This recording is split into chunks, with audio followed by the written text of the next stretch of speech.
Dr. Mollie Marti. Welcome to Resiliency Matters. This is the show where we take that big resiliency research and best practices and we break it down into small bite-sized tools that you can use immediately to better cope with and grow through life's adversity.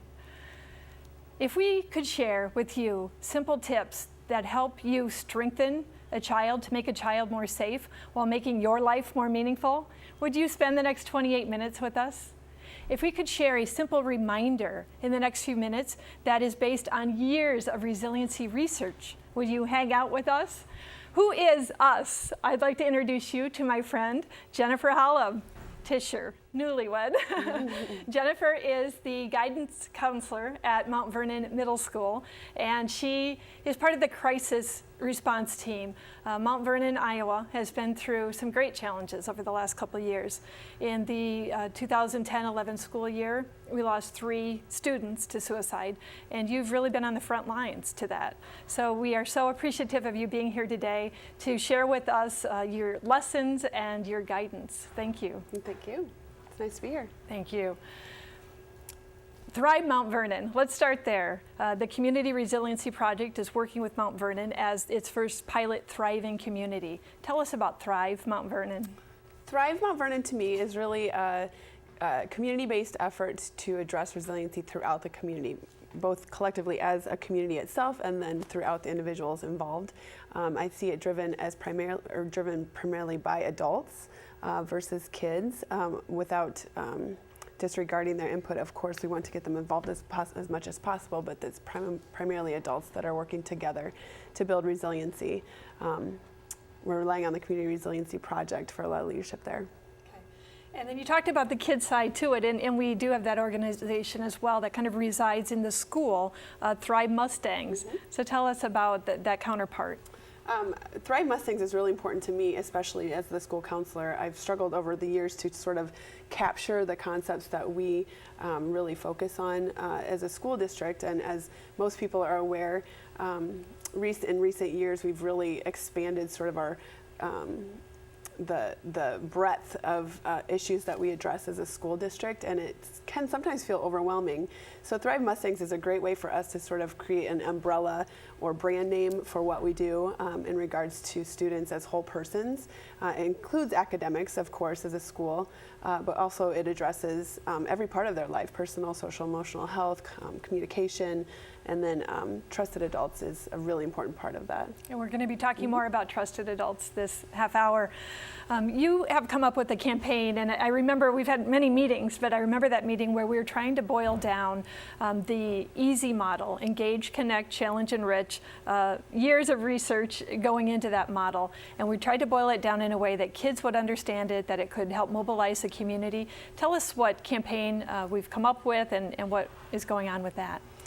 The phrase that we came up with is "You matter," or "You matter, we need you." Sorry, I'm stumbling now. And I think it really captures exactly what we're trying to do as a school district, as a community, with Thrive Mount Vernon, with the Community Resiliency Project, with Thrive Mustangs. And the concept basically means that every person matters, they're valuable, they can contribute to each other, and that we care that they're here with us. And then also with that, we need you in that we need you to be present with us. You're part of our community, part of our family in many cases, and we need you to identify your unique strengths and your gifts and talents, and to also employ those, like we are working so hard to do, in the community and give back. And we have shared in previous shows, and our viewers know that they can go to CR Project, CommunityResiliencyProject.org, for resources. But that "You Matter, We Need You" really takes us from that first engage, where we say to our youth, we see you, we hear you. It helps them meet that need to belong. We appreciate you, we're glad you're here, we celebrate you, we accept you just as you are. And so that's so powerful to say "You matter," all the way up to we need you. The very last contributor to the enrich is contributing, and we're going to be talking more about what that means and why that's so powerful. But that's where the "we need you, you matter" comes in as well to fit on that resiliency research to bring that to life. So as promised, we've been talking about simple ways that we can enrich and help kids stay safe while we make life more meaningful to us. How does this come together? What does the resiliency research show along the lines of you matter, we need you?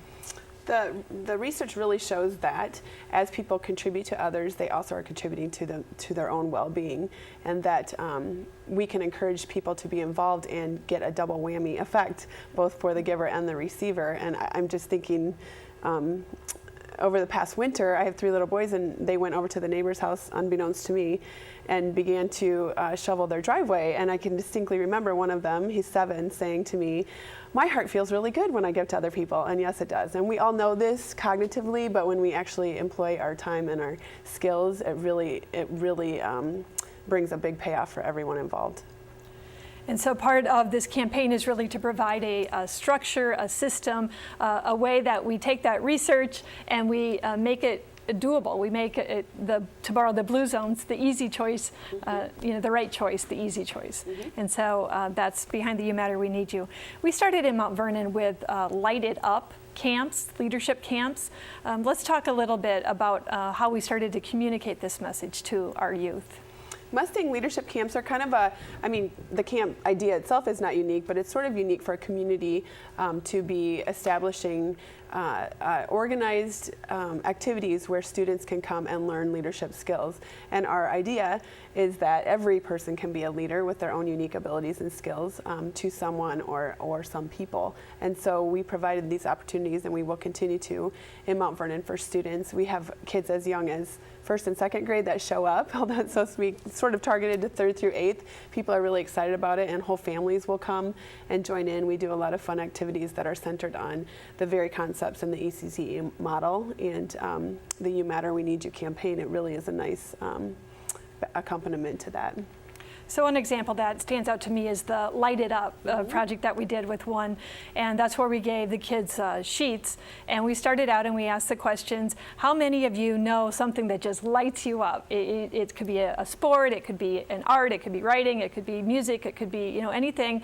You just love doing it, you love sharing it, and about half the hands went up. And then we said, okay, we'll continue to ask questions to help you identify, because you all have that light within you. And so we'd ask them some questions, and more and more hands would go up. We kept going till everybody's hand was up, and then they thought of another one and another one. They filled out the sheets where, what is your light? What are you doing to grow it? Who helps you grow it? And that's going to be what we talk about next with our trusted adults. And how do you share it? And so it brings us back to that point that it is in sharing, it is in contributing your unique talents to help encourage others, that it improves your well-being as much as other people's. It improves the giver as much as the receiver. And so that's really what we're helping our kids understand, that it's about strengthening yourself and strengthening others. When we come back, we are going to talk more about this research in very practical ways about how Mount Vernon is growing their youth and how you can at home.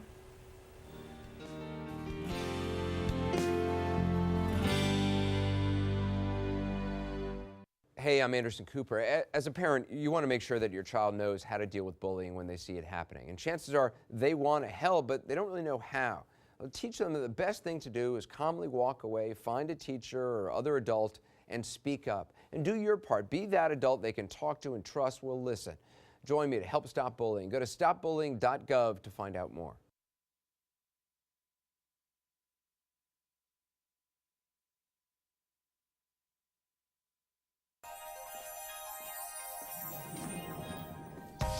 Say with me, imagine what you'd see if every child had a book to read. 'Cause every kid across the nation deserves a book to read, and we can make it happen right now. No, I don't know what you've been told, but kids with books learn so much more. So the mission is for us to get a book to each and every child. So let's join hands, book people unite, unearth hidden passion. To motivate some magic, to change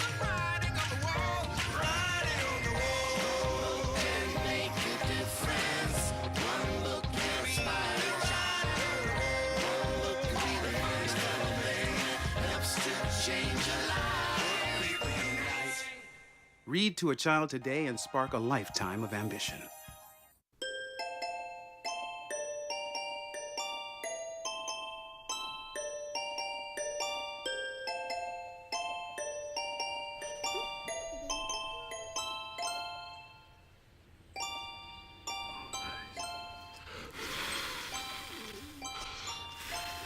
The smallest moments can have the biggest impact on a child's life.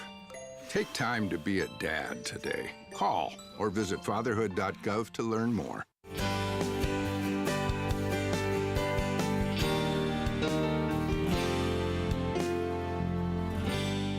Hi, I'm Dr. Mollie Marti. Welcome back to Resiliency Matters. We are visiting with Jennifer Holub Tischer, the counselor at Mount Vernon Middle School. And you really have been on the front lines with the 3 suicides that we had in Mount Vernon. Member of the crisis team, you were on location for a lot of the responses, and day in and day out in the school, as well as the community. So you have so much to share with us. I'm putting it kind of in order. I have a lot of questions for you. We were talking about the leadership camps, and those have been really instrumental. They started shortly after the 3rd loss, and quarterly we've been running leadership camps for grades 3 through 8th. But as you mentioned, we'll get calls from parents of 2nd graders and 1st graders. Can I have a child come? They really want to come, and so we've been extending that. Share another leadership camp that stands out to you as something that had a lot of impact on the kids. I would say one of my favorites was the Be Nice project, we called it, where we had a large group of kids that showed up for camp, and we had quite a few adults that accompanied to help, and we basically made a poster campaign. It was very simple concept, but sorely needed in a time when people were really trying to recover and were struggling with some pretty rough feelings and emotions, and there were some kind of negative trends going throughout the community. And so we just took a step back and said, let's just look at the big picture, do something very simple.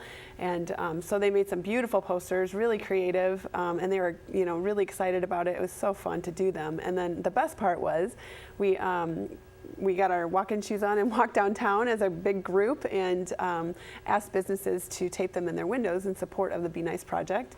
And so it was a great learning opportunity for kids to walk into a business and speak to the owner, speak to the person behind the counter and ask them and explain what the project was and what it was all about. And it was really interesting also to watch the owner's response or the business person's response, and they just kind of lit up and thought, this is a great concept. And it was awesome to just watch, to drive up and down Main Street then for the next week or 2 or 3 or 4, however, some are still up actually, and see them blanketing downtown. It was really cool. It really was. Yeah, I think we asked them to keep them up for a week, and they were up 2 weeks, 3 weeks, and quite a long time. Make good choices, respect each other, be nice, be kind. It was a great project. A lot of fun. Yeah. Going back to that time, I want to talk kind of about some initial response, and I know not all of our listeners are going to be post-crisis, but so many of these tools are relevant today. After the Newtown tragedies, after the Boston Marathon tragedies, which our hearts are still in Boston, it's so recent, and so going back, what did you do with the kids, or maybe Search Institute? Let's start there. Well, one of the things that I really worked hard to do in my work is have a strength-based approach, because there's negativity and bad things that happen every day in our lives, and if we focus on those, of course, we're going to be in a bad place. And so one of the most powerful organizations and tools that I found in my years of experience is through the Search Institute. And so what they do is promote what they call 40 developmental assets, and basically those are experiences and qualities or characteristics of people that we know serve as protective factors, and will protect them from problem behaviors, but will also build and promote healthy behaviors and attitudes. Very powerful research. So they've researched almost 150,000 students in 6th through 12th grade to boil it down to this list of 40 developmental assets, they call them. So we worked with the Search Institute to bring in a trainer, and we trained our entire school district staff on the Search Institute premises and the 40 developmental assets. And we also did a community-based meeting, which is so incredibly important. Schools can't do it alone, as Jamie Vollmer has so well put it.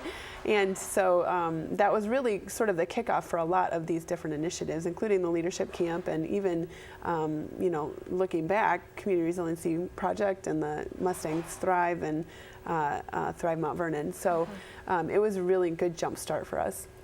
And those 40 assets, they have them on a one sheet, a PDF. You can go to searchinstitute.org, also at communityresiliencyproject.org. Under our free resources, you can download a PDF. I have it in my home. I've seen it on the walls of your school office. So I really encourage parents to post that on the fridge, by your computer somewhere. So go to free resources and download those 40 assets. It's really what kids need to thrive. And it's really what we as humans need to thrive. And so much of this work we're talking about, you build healthy kids, but you're building yourself as you do that. Absolutely. Then another thing we did pretty quickly is we looked to the power of our youth to help other youth. How do you become aware of what are the warning signs? How do you have conversations with your peers, your friends, to go talk to an adult? Tell us a little bit about the peer leadership work in trusted adults. Well, research definitely indicates that students are much more likely to go to peers first for help than adults. And of course, peers are great. You want to have friends, and I would never discourage that, but they don't often have the resources or knowledge or experience that they need in order to really help a student and equip them to be safe if they're in a dangerous place.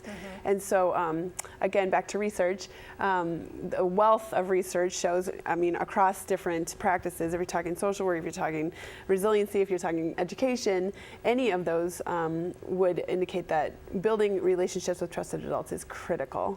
And, our culture, we could speak to this for the rest of the hour probably, but really kind of works against that in a lot of ways right now. And so we're making extra efforts to really push that with the concept of trusted adults.